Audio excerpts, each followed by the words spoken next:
Olá, queridas irmãs, queridos irmãos, meus amigos, minhas amigas.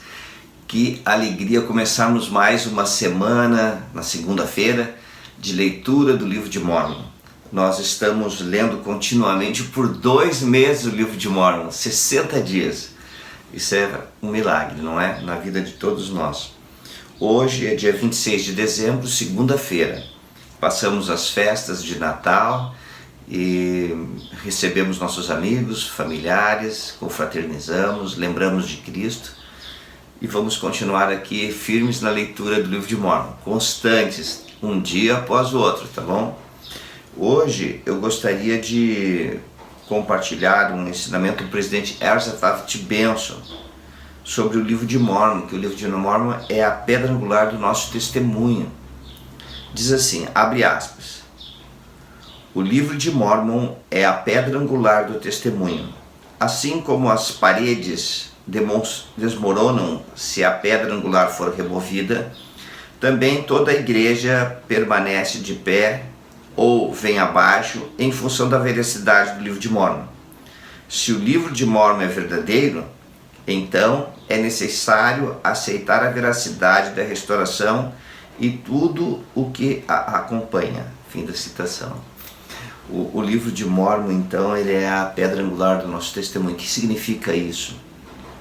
Significa que com a restauração e a tradução do livro de Mórmon pelo profeta Joseph, pelo poder e autoridade de Deus, nós temos novamente escrituras vivas em nossos dias. E o que acontece?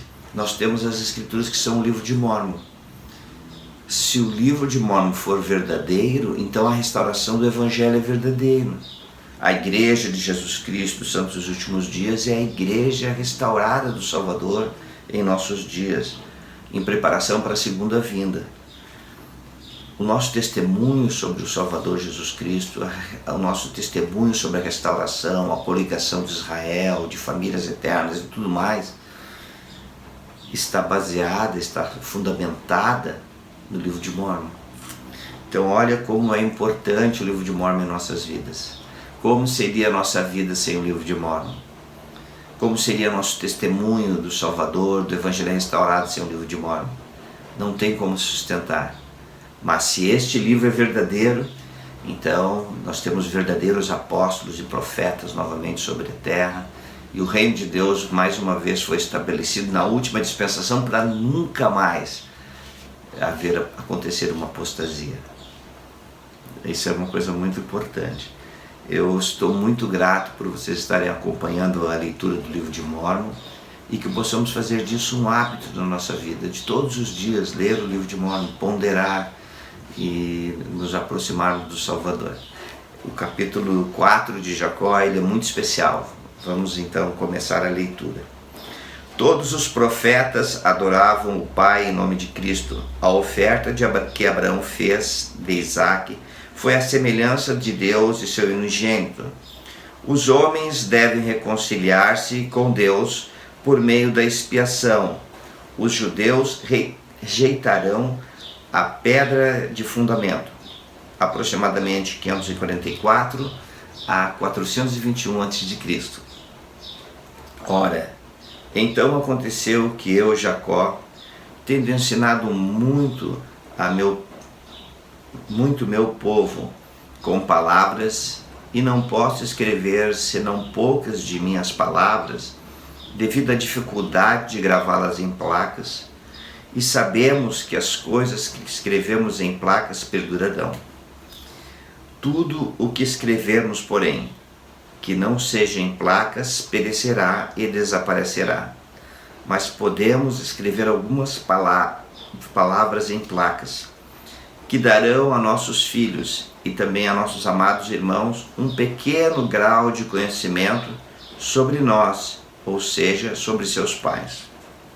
Ora, nisto nos regozijamos e trabalhamos diligentemente para gravar estas placas, na esperança de que nossos amados irmãos e nossos filhos as recebam com o coração agradecido e as examinem, para que aprendam com alegria e não com tristeza, nem com desdém, o que se refere a seus antepassados. Gostaria de fazer só um pequeno comentário aqui, né? Que nós possamos receber esses ensinamentos com alegria, com gratidão, com devoção, porque são palavras dos profetas de Deus que foram preservadas para nós, que possamos receber essas palavras desejosos de aprender mais, de conhecer o Salvador. Estou muito feliz de estarmos lendo junto. Continua firme, tá bom? Continua um dia após o outro.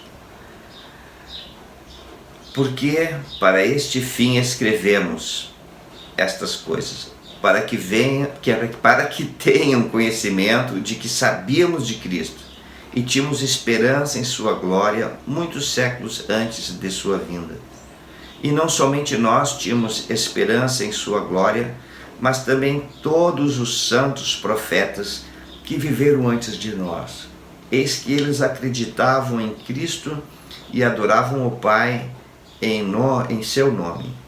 E também nós adoramos o Pai em seu nome. E com este propósito, guardamos a lei de Moisés, que a ele guia nossa alma, e isso nos é atribuído como retidão, assim como a Abraão no deserto, a obediência às ordens de Deus de oferecer seu filho Isaque, o que é a semelhança de Deus e seu filho unigênito. Interessante que sempre que existiram profetas sobre a terra, verdadeiros profetas, eles adoravam ao Pai em nome de Cristo, exatamente como nós fazemos hoje. E nós aprendemos isso dos profetas de Deus. E isso é algo extraordinário, é um bem precioso, irmãos. Sempre que você ler as Escrituras, a Bíblia, o livro de Mórmon, Doutrina e Convênios, Pedra de grande valor, saiba que os profetas adoravam o Pai em nome de Cristo.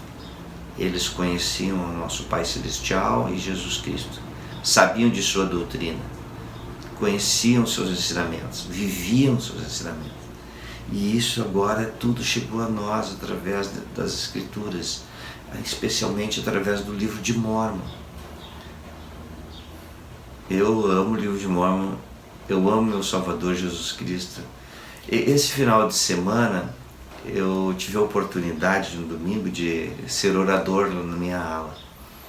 E era domingo de Natal. E uma das coisas que eu pude compartilhar, estou falando de memória agora, tá bom? Uma citação do presidente Wilford Woodruff, que ele tinha recebido uma carta de uma irmã, né? E a irmã dizia assim: eu amo a América, eu amo meu marido, eu amo meus filhos, eu amo meu Deus. E dela faz assim: por que eu sei disso? Por que essas coisas são possíveis? Porque eu amo a mim mesmo.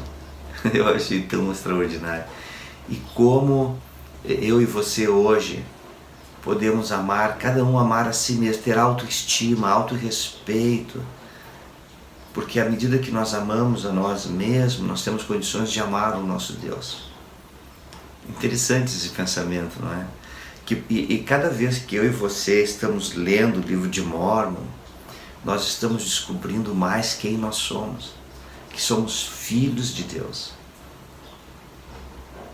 E ao descobrirmos mais sobre nós mesmos que somos filhos de Deus, nossa visão começa a se ampliar, nós sentimos o nosso amor próprio, a autoestima se desenvolvendo, o autorrespeito. E então podemos amar melhor nossos familiares, podemos viver uma vida melhor, podemos amar mais a nosso Pai Celestial e Jesus Cristo. À medida que nós vamos conhecendo mais nós o amamos. É como o convívio de pais e filhos, né? Eu amo meus pais, meus avós, e quanto mais eu pude conviver com eles, mais eu desenvolvi amor. E hoje nós estamos aqui na jornada da mortalidade, lendo o livro de Mórmon, para conhecer mais nosso Pai Celestial e Jesus Cristo e poder amá-los mais.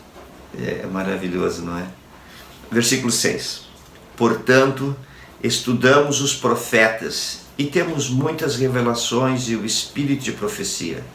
E com todos esses testemunhos, obtemos uma esperança e nossa fé torna-se inabalável, de sorte que podemos verdadeiramente ordenar em nome de Jesus, e as próprias árvores, ou as montanhas, ou as ondas do mar nos obedecem.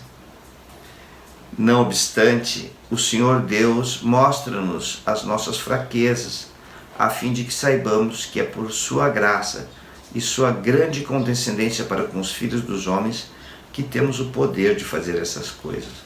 Eu gostei tanto disso, aliás, gosto demais desse capítulo todo, mas aqui ele assim, e mostra as nossas fraquezas, né? Às vezes nos sentimos tão inadequados, não é assim? Tão imperfeitos, mas a graça de Cristo é o que basta para recebermos vida eterna. A graça de Cristo, né, sua expiação, Ele pode encher todas as lacunas da nossa vida, todos os espaços em brancos que não foram preenchidos. Ele pode completar tudo o que é necessário para termos vida eterna. Sem Jesus Cristo não tem salvação e exaltação. Versículo 11. Portanto, amados irmãos, reconciliai-vos com Ele pela expiação de Cristo, seu Filho unigênito, e podereis obter ressurreição de acordo com o poder da ressurreição que está em Cristo, e serdes apresentado como as primícias de Cristo a Deus, tendo fé e havendo obtido esperança de glória nele, antes que se manifeste na carne. Uma coisa bem marcante aqui é que eles exerciam fé no Salvador, mas o Salvador não tinha nascido ainda. Nos nossos dias, nos teus dias, nos nossos dias, nós já sabemos do nascimento de Cristo, já sabemos que Ele expiou por nós, que deixou-se morrer lá em Jerusalém, no meridiano dos tempos, ressuscitou. Os apóstolos e profetas testificam que Ele ressuscitou para nós. E agora nós também estamos novamente aguardando a segunda vinda, vivendo hoje como se a segunda vinda já tivesse acontecido, e com fé inabalável no Salvador. Maravilhoso, esplêndido, que pensamento glorioso, né? Vamos continuar, versículo 12. E agora, amados, não vos admireis de que eu vos diga estas coisas, porque não falar, pois, da expiação de Cristo e conseguir um perfeito conhecimento dele, assim como um conhecimento da ressurreição e do mundo futuro? Portanto, meus irmãos, quem quer que profetize, que o faça ao alcance do entendimento humano, pois o Espírito fala a verdade e não mente. Portanto, fala de coisas como realmente são e de coisas como realmente serão. Assim estas coisas nos são manifestadas claramente para a salvação de nossa alma. Mas eis que não somos as únicas testemunhas destas coisas, porque Deus também as disse aos profetas da antiguidade. Mas eis que os judeus eram um povo obstinado e desprezaram as palavras claras e mataram os profetas e procuraram coisas que não podiam compreender. Portanto, devido à sua cegueira que lhes adveio por olhar para além do marco, terão que cair, pois Deus tirou-lhes a sua clareza e entregou-lhes muitas coisas que não podem entender, pois assim o desejaram. E porque o desejaram, Deus o fez, para que tropece. E agora eu, Jacó, sou guiado pelo Espírito a profetizar, pois percebo pela orientação do Espírito que está em mim, que por causa dos tropeços dos judeus, eles rejeitarão a pedra sobre a qual poderiam edificar e ter fundamento seguro. Mas eis que, de acordo com as Escrituras, essa pedra virá a ser o grande, o último e o único fundamento seguro sobre o qual os judeus poderão edificar. E agora, meus amados, como é possível que eles, depois de haverem rejeitado o fundamento seguro, construam novamente sobre ele para que venham a ser sua pedra de esquina? Eis que, meus amados irmãos, vos desvendarei esse mistério. Se minha firmeza no espírito não for abalada de alguma forma, e eu não tropeçar por causa de minha excessiva ansiedade por vós. Fim da leitura, mais um capítulo. Que vitória, que grande vitória. Essas são as nossas pequenas, grandes vitórias do dia a dia. Uma coisa que eu queria salientar aqui é que os judeus desejavam orar além do marco. E o marco é Jesus Cristo. Eles queriam uma salvação que viesse além de Cristo. Jesus Cristo é a verdadeira pedra de esquina. E os judeus iriam rejeitar o Salvador. Minha irmã, meu irmão, que eu e você em nossos dias possamos nos agarrar à barra de ferro e que sejamos mais prudentes, mais sábios e não venhamos a tropeçar, não venhamos a ser como os judeus obstinados, orgulhosos, os judeus daquela época, né? Os obstinados, orgulhosos, duros de coração, e venhamos a rejeitar o Salvador, mas que possamos ser mansos, os pacificadores, que possamos ser humildes seguidores do Salvador Jesus Cristo, que o nosso coração possa ser brando, que possamos receber revelação todos os dias através do Espírito Santo e possamos viver alegres, felizes com este conhecimento do Evangelho em nossa vida. Tchau, querida irmã, querido irmão. Até amanhã. Continua firme. Vamos lá, um dia de cada vez. Continua firme. Não esmorece. Continua lendo. Continua firme. Tchau.